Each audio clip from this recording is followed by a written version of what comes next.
Всем привет, дорогие друзья! Добро пожаловать на мой канал! Сегодня готовлю удивительное блюдо из картофеля – бандуряники. Это что-то среднее между драниками и колдунами.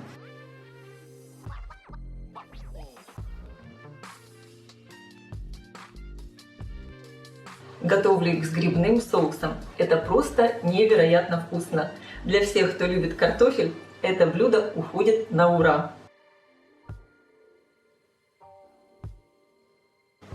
Получается очень вкусно и сытно. Приготовьте такое замечательное блюдо к обеду или к ужину. Уверена, оно всем понравится.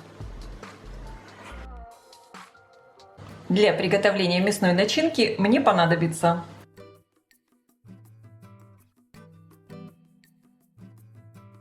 в фарш я использую свинину, можно использовать любой фарш, и говядину, и курицу. Натру одну небольшую луковицу. Я натираю лук на очень мелкой терке. По вкусу добавляю соль, черный перец, пол чайной ложки сушеного чеснока и пол чайной ложки сушеного лука. Хорошо все перемешиваю. Конечно, вы можете использовать любые специи, какие нравятся вам. Мясная начинка готова. Для приготовления картофельного теста мне понадобится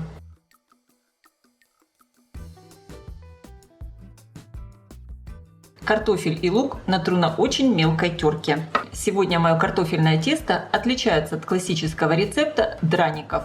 Сегодня я добавляю в тесто яйцо и муку. Рецепт настоящих драников без муки и яйца вы можете посмотреть у меня на канале. Я оставлю ссылку под видео в описании.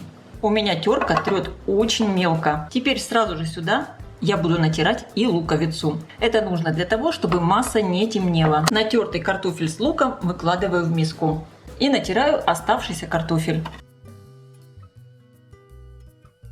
Обязательно, когда добавляем свежую порцию картофеля, все перемешиваем, чтобы он смешался с луковым соком, чтобы картофель не темнел.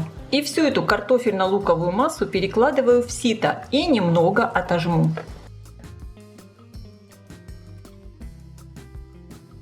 Я довольно хорошо все отжала, но не досуха. Надо, чтобы масса все-таки оставалась немного сочной. Вот сколько сока получилось. Сейчас пускай он постоит буквально пару минут.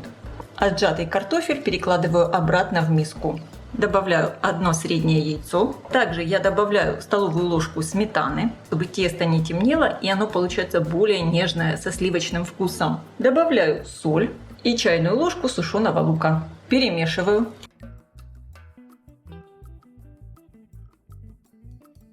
И также сейчас отдельно я солью вот этот картофельный сок. Видите, здесь на дне образовался крахмал. Я его добавляю в мое тесто. Перемешиваю. И в зависимости от того, какая консистенция получилась, надо добавить 1 или 2 столовые ложки муки. Перемешиваю.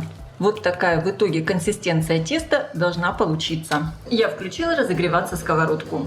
Наливаю растительное масло. Перед тем, как выкладывать картофельное тесто, слегка его перемешиваю. Выкладываю картофельное тесто ложкой и вот таким образом его расправляю. Огонь сделайте тише. И на середину каждой картофельной лепешки я выкладываю мясную начинку. Разминаю ее в руках, делаю такую небольшую мясную лепешку. И выкладываю сверху. Можно, если вам так неудобно делать сразу, заранее подготовить такие небольшие мясные лепешечки.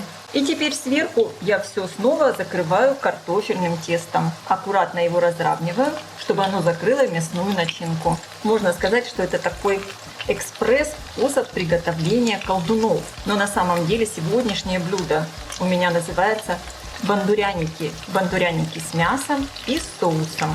Когда бандуряники обжарились с одной стороны, переворачиваю их аккуратно на другую. Сейчас доводить все до готовности не надо, так как я все буду еще отправлять в духовку, чтобы внутри, конечно, мясной фарш хорошо проготовился. Сейчас просто обжариваю со второй стороны, тоже до красивой золотистой корочки. Я их снимаю на тарелку.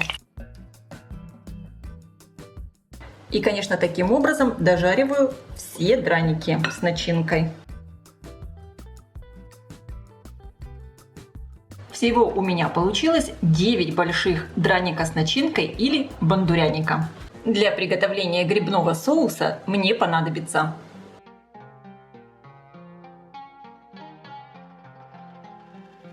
Средними кусочками порежу лук.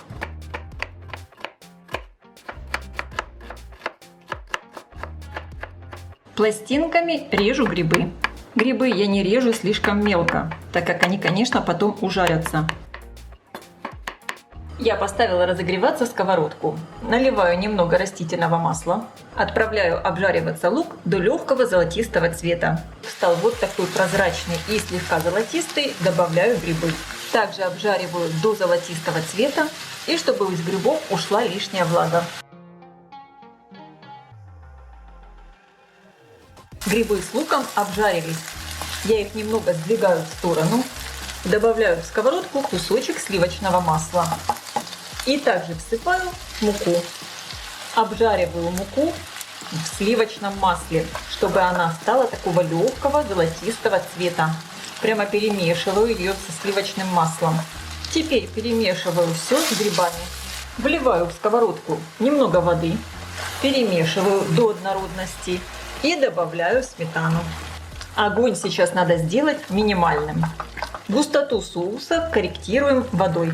Если надо, добавляем еще воды. Теперь добавляю соль, черный перец и специи по вкусу. Я добавляю чайную ложку сушеного чеснока и чайную ложку смеси итальянских трав. Хорошо все перемешиваю. И также для баланса вкуса не забудьте добавить 1 чайную ложку сахара. Тем более, что в соусе используем сметану. И чтобы сбалансировать ее кислоту. Кстати, для рецепта я использую сметану высокой жирности. Но сюда прекрасно подойдет и менее жирная. Обязательно соус попробуйте на вкус, чтобы хватало соли, перца и других специй. Дайте ему немного прокипеть. Буквально пару минут. У него получается вот такая кремовая консистенция. Соус готов. Снимаю его с плиты. И теперь драники-бандуряники отправляю в духовку. Для этого вот в такую стеклянную форму на дно я наливаю немного соуса. Выкладываю драники. Выкладываю слоями. Сверху снова соус. И следующая партия драников.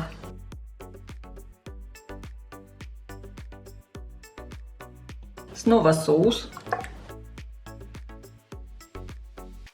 И последний драник. Также поливаю его сверху соусом. И теперь вот эту красоту отправляю в духовку при температуре 180 градусов примерно на 20 минут. Вот такие бандуряники у меня получились. Подаем их с оставшимся соусом. Сказать, что это вкусно, это ничего не сказать. Уверена, такое блюдо из картофеля понравится всем. А я желаю вам приятного просмотра и приятного аппетита. Если вам понравилось видео, ставьте лайки, пишите ваши комментарии. Делитесь им с вашими друзьями в социальных сетях.